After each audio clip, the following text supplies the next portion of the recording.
on avait déjà expliqué que rien ne passe avant l'éducation de nos enfants. Quand on dit rien, c'est rien, absolument rien. Ni les grands-parents, ni les personnes importantes, ni le travail, ni nos passions. D'abord l'éducation, et ensuite seulement on peut passer à autre. C'est la première priorité.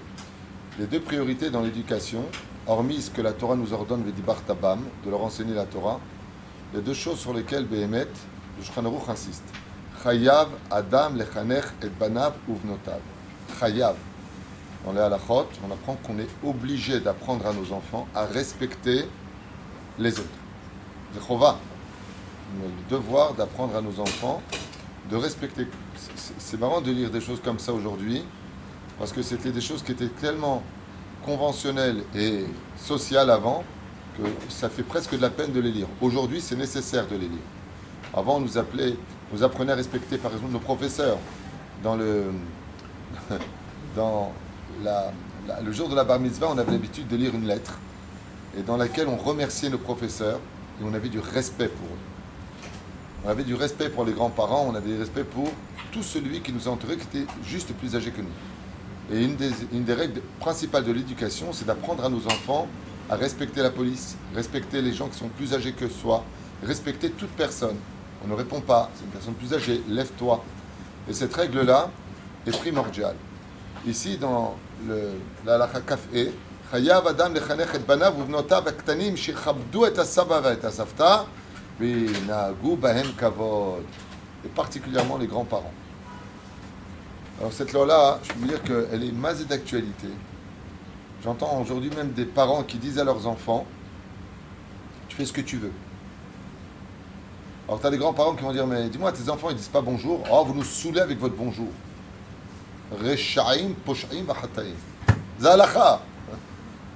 Comment tu peux répondre une chose pareille? Apprends à tes enfants quand ils rentrent quelque part de dire bonjour. C'est pas compliqué, tu n'as pas dit bonjour à papy et à mamie, c'est pas des étrangers. C'est pas, tu vas dire, on parle pas avec n'importe qui. Varim pshutim. Des choses si simples. Alors bien sûr, pas dès qu'il arrive, il n'a pas dit bonjour. Pas rasera. Au bout d'un moment, dis bonjour. Parce que si tu sors un cadeau, allez, fais bisous. Allez, le bisou. On a besoin de cadeaux. Moi, je ne me rappelle pas que j'ai reçu des cadeaux pour dire bonjour à ma grand-mère et à ma grand-père. Au contraire, je recevais des claques. Et faut, là, Chaval. La première règle, apprenez toujours à vos enfants d'avoir du respect pour tout le monde. Ça ne veut pas dire de se laisser écraser. C'est pas ça qu'on dit. D'avoir du respect. La deuxième règle, la crainte du ciel. Toute l'éducation qu'on doit donner à nos enfants est basée sur la crainte du ciel. De l'autre côté, il est évident que ce n'est pas aux grands-parents d'éduquer les petits-enfants. C'est le rôle des parents eux-mêmes. Et c'est pour cela que si les grands-parents ont des réflexions à faire, ils en parlent avec les parents de leurs petits-fils pour que ça passe pour les petits-enfants par l'éducation des parents.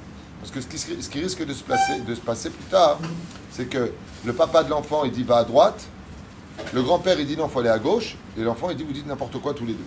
C'est pour ça qu'il est impératif que, si par exemple il y a des choses qui déplaisent, on passe par les parents. Mais à l'époque, on dirait qu'on parle d'après-histoire. À mon époque, il n'y avait pas de problème que la grand-mère ou le grand-père dise bon arrête maintenant, viens ici, je te prenais et te mettais là-bas. Aujourd'hui, si tu prends l'enfant par le vêtement, tu touches pas à mon fils. Non, c'est juste ton père, tu sais que je t'ai éduqué. Vraiment, on est tombé dans un monde qui fait peur.